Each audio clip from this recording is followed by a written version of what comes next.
Assalamualaikum warahmatullahi wabarakatuh. Pada video kali ini saya akan coba merespon terkait pertanyaan yang sudah terkirim di YouTube saya ya. Dimana ada salah satu yang komentar di sini ada Mas Yusuf diminta untuk konfigurasi PPPoE ya, menggunakan Cisco Packet Tracer yang baru. Oke, di sini akan coba saya sampaikan tentang PPPoE ya, terkait nanti konfigurasinya seperti apa.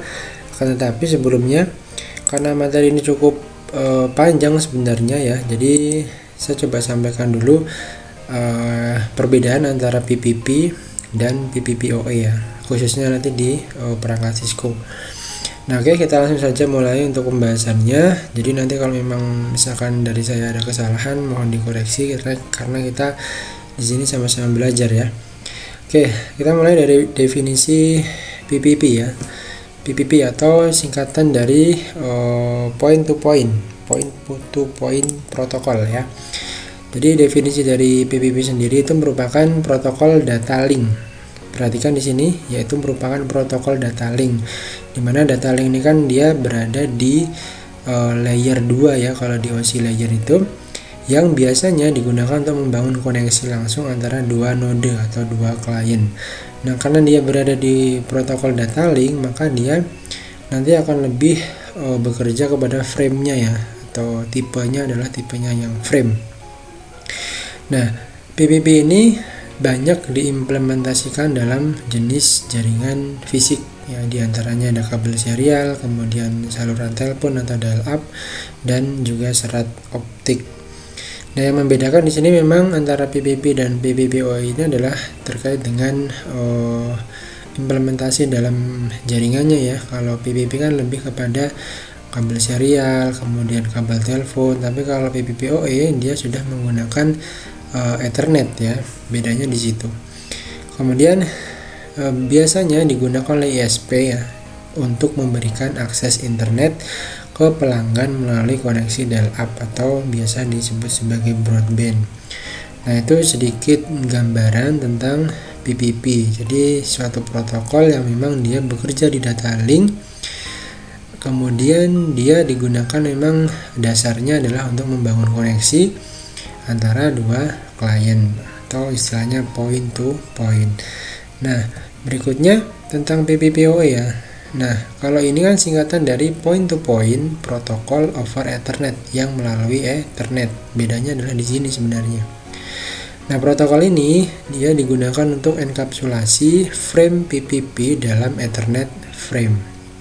Nah, karena tadi PPP itu bekerja di layer kedua dan tipenya itu adalah frame ya, makanya untuk mengenkapsulasinya itu menggunakan Ethernet frame ya. Jadi nanti ini protokol ini akan mengenkapsulasi frame PPP ke dalam Ethernet. Nah, PPPoE ini merupakan pengembangan dari PPP ya, agar bisa menggunakan kabel Ethernet. Nah, sekali lagi memang bisa disebut juga sebagai pengembangan dari PPP ya, karena yang sebelumnya itu hanya menggunakan kabel serial, kabel telepon. Nah, ini bisa kita enkapsulasi, bisa kita lewatkan melalui kabel Ethernet. Itulah sedikit perbedaan antara PPP dan PPPoE. Nah, berikutnya kita akan coba langsung mengerjakan lab PPP ya. Kita langsung gunakan Cisco Packet Tracer. Oke, saya buka dulu Cisco Packet Tracer-nya. Nah, di sini ada beberapa hal sebelum kita mulai konfigurasi PPP di Cisco Packet Tracer ya. Untuk nanti kemudian kita akan lanjutkan ke konfigurasi PPPoE ya. Nah, untuk konfigurasi point to point ini akan ada beberapa istilah yang nanti mungkin terdengar asing ya, atau belum pernah kalian dengar mungkin. Nah, sebelum kita menuju ke sana, mungkin akan coba saya gambarkan topologi yang akan kita bangun ya. Jadi coba di sini saya akan menggunakan PT router 2, kemudian kita sambungkan dengan kabel serial ya, serial 2 dengan serial 2. Nah, Oke, mungkin topologinya seperti ini aja. Saya besarin dulu. Besar banget ya. Oke, jadi seperti ini ya. Jadi nanti ini jangan saya kasih IP dulu 192.168.10.0 misalkan /24. Oke. Tentunya yang pertama kita akan coba menghidupkan interface-nya ya di router 0 dan router 1, kemudian kita lanjut ke bagaimana mengkonfigurasi point-to-point protokolnya ya. Oke, kita lanjut ke router 0 dulu. Kita no ya. Kemudian seperti biasa enable configure terminal interface S20. Kita kasih IP address misalkan 192.168.10.1. jangan lupa subnet passnya ya 255.255.255.0 dan di no shutdown. Kemudian untuk yang sebelahnya juga sama ya, ini S20 juga tadi no enable configure terminal interface S20 IP address 192.168.10.2 ya 255.255.255.0 no shutdown. Nah, pastikan semuanya sudah aktif interface-nya. Kemudian nah ini yang coba akan saya jelaskan ya. Jadi kalau kita menggunakan koneksi antar router menggunakan kabel serial, dalam hal ini karena kita menggunakan PPP, jadi kita menggunakan kabel serial ya implementasinya, maka secara default kalau kita cek di sini ya, kita N, kemudian kita show interface S2/0. Nah, di sini kalau kita lihat ya di tampilan show interface S20 ini, dia kondisinya sudah up dengan protokol lainnya juga sudah up. Nah, di sini ada yang namanya encapsulation HDLC.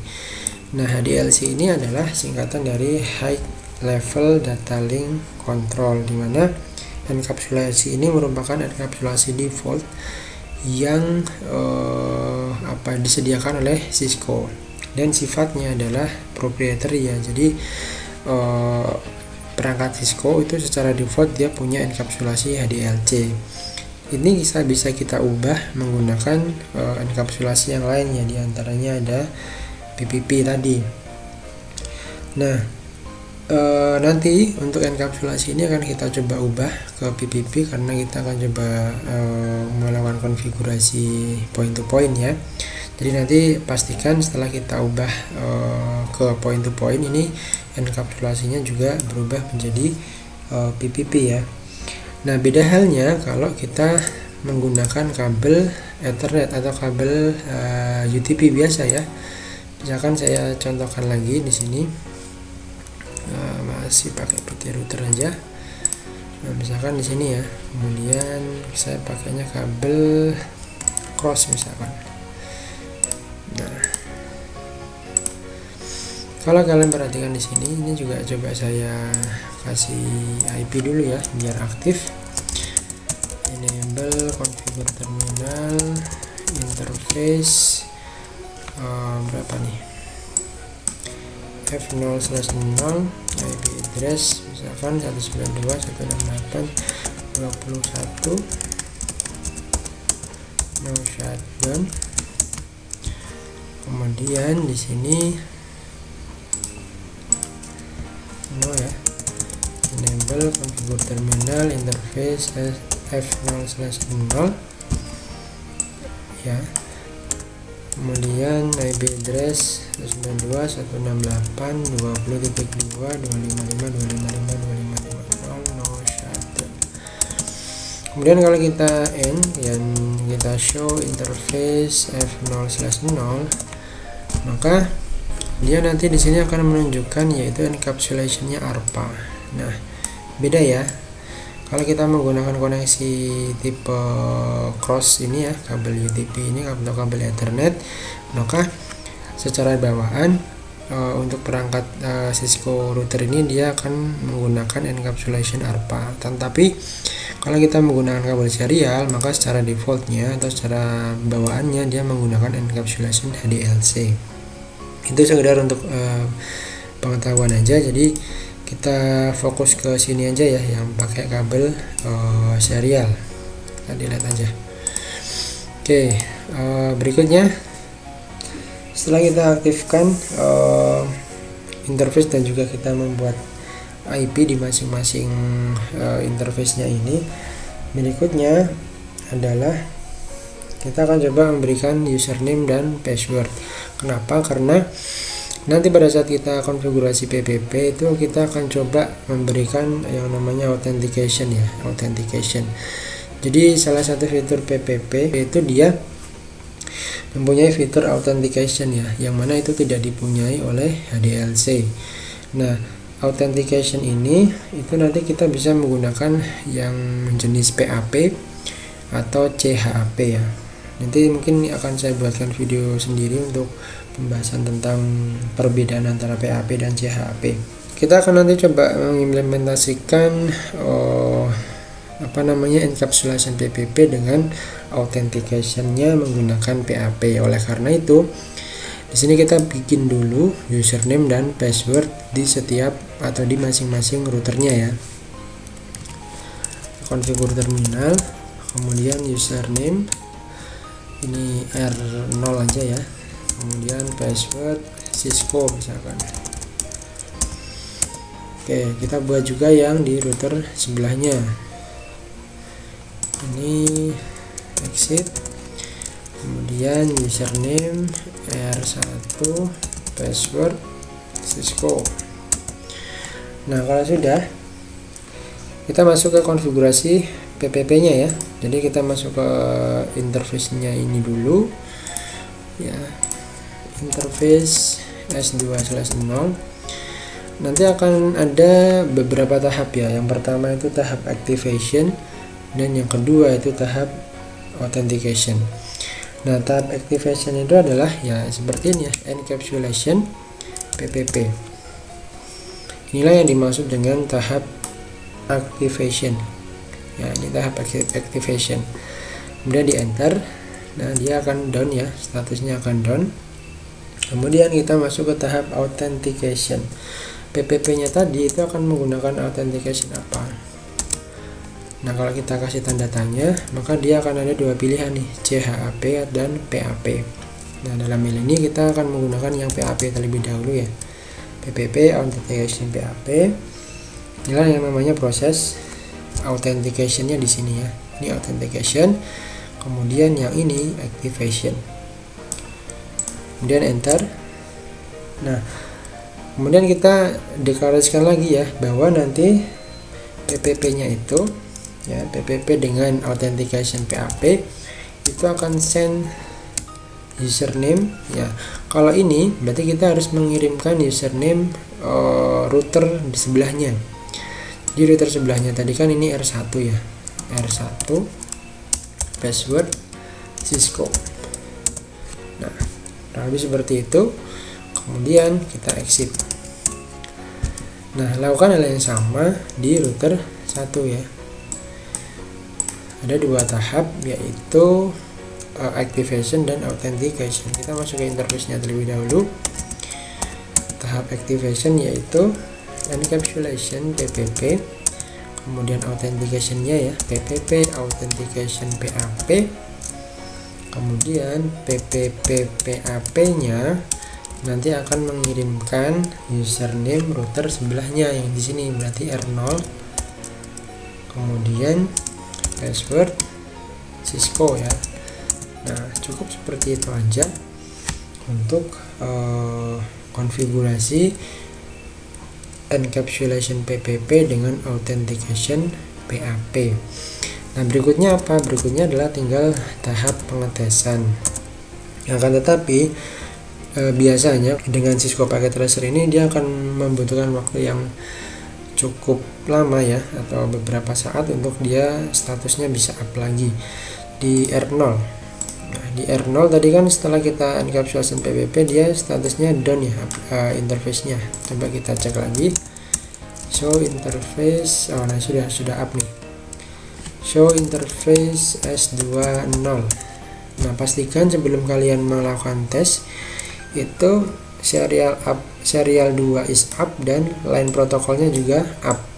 Biasanya setelah kita aktifkan PPP-nya di sini akan down dulu ya, menunggu beberapa saat kemudian baru up lagi. Nah, ini kebetulan sudah up ya, sudah change state to up, berarti dia sudah aktif untuk PPP-nya. Kemudian kalau yang ini kita coba, nah ini juga kayaknya sudah up nih, kita pastikan dulu ya, show interface S20. Nah, di sini pastikan up ya. Oke, di sini up. Berarti tinggal kita cek menggunakan ping ya, ping 192.168. Ini berarti 10, dia ke router 1 ya, 1 berarti ya. Oke, pastikan di sini sendingnya 100% ya, success rate-nya 100%. Di sini juga sama, ping 192.168 10.2 ya. Oke, ini juga 100%. Oke, mungkin seperti itu dulu saja video kali ini ya. Untuk berikutnya mungkin akan coba saya buatkan kembali terkait konfigurasi PPPoE nya. Oke, sekian, kurang lebihnya mohon maaf ya. Saya akhiri. Assalamualaikum warahmatullahi wabarakatuh.